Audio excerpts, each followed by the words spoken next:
விவசாயிகளே வணக்கம். பொதுவாக நம்ம சேனலில் தக்காளி, மிளகாய், கத்திரிக்காய் அதுக்கான நோய் தாக்குதல் மேலாண்மை, பூச்சி தாக்குதல் மேலாண்மை அதை பற்றி தான் சொல்லிட்டு இருந்தோம்.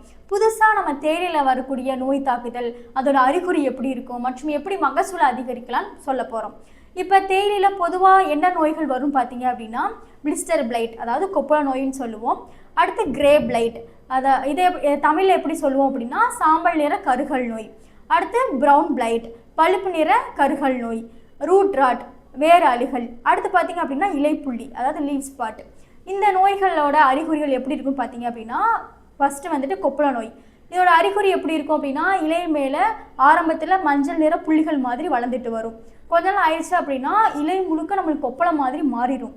இப்போ இலைகள் மேலே இந்த மாதிரி கொப்பளம் மாதிரி படர்ந்துருச்சு அப்படின்னா ஆட்டோமேட்டிக்காக ஒளிச்சேர்க்கை நம்மளுக்கு நடக்காது, புதுசாக இலை உற்பத்தி வராது. அப்போ ஆட்டோமேட்டிக்காக நம்மளுக்கு மகசூல் குறைஞ்சிரும். அடுத்து பார்த்தீங்க அப்படின்னா அந்த கிரே பிளைட், ப்ரௌன் பிளைட். பிளைட்னா பொதுவாக கருகல்னு சொல்லுவோம். இலையில் இலை ஓரங்கள்லேருந்து உள்நோக்கி கருகிக்கிட்டே வரும். இப்போ இலைகள் நார்மலாக இருந்தால் தான் நம்மளுக்கு மகசூலே. ஏன்னா பொதுவாக தேயிலையில் இலை தான் நம்மளுக்கு எக்கனாமிக் பார்ட்டே. ஸோ இலை கருகிறனால நம்மளுக்கு மகசூலுமே பாதிக்கப்படும். அடுத்து பார்த்தீங்க அப்படின்னா ரூட் ராட், வேர் அழுகல். இப்போ அழுகல் நோய் வந்துருச்சு அப்படின்னா அந்த இடத்துல நம்மளுக்கு ஸ்மெல்லு மாதிரி வரும். மோந்து பார்த்தா வேர் பகுதியில் ஈஸியாகவே பிடுங்க வந்துடும். இப்போ வேர் பகுதி பாதிப்பு ஆயிடுச்சு அப்படின்னா நீர் போக்குவரத்து தடைப்படும், உணவு போக்குவரத்து தடைப்படும். ஸோ செடியோட வளர்ச்சியும் இருக்காது, நம்மளுக்கு இலையோட வளர்ச்சியும் இருக்காது.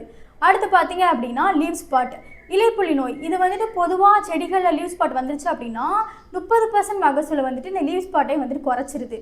இந்த லீவ் ஸ்பாட் என்ன பண்ணும் அப்படின்னா இலைகளுக்கு மேலே அங்கங்கே புள்ளி புள்ளியாக வந்துடும். இப்போ இலை நார்மலாக இருந்தால் தானே ஒளிச்சேர்க்கை நடக்கும்னு சொன்னேன். இந்த மாதிரி புள்ளிகளோ கொப்பளங்களோ வந்துருச்சு அப்படின்னா அந்த இடத்துல வளர்ச்சியே நம்மளுக்கு இருக்காது. ஸோ இத்தனை நோய்களை நம்ம எப்படி கட்டுப்படுத்தலாம்னு பார்க்க போகிறோம். இந்த நோய்களை கட்டுப்படுத்த நம்மக்கிட்ட அருமையான தயாரிப்பு இருக்குது, அதுதான் ஃபெர்டிலிட்டி. இதில் 3 வகையான நுண்ணுயிர்கள் இருக்குது. Trichoderma harzianum, Pseudomonas fluorescens, Bacillus subtilis.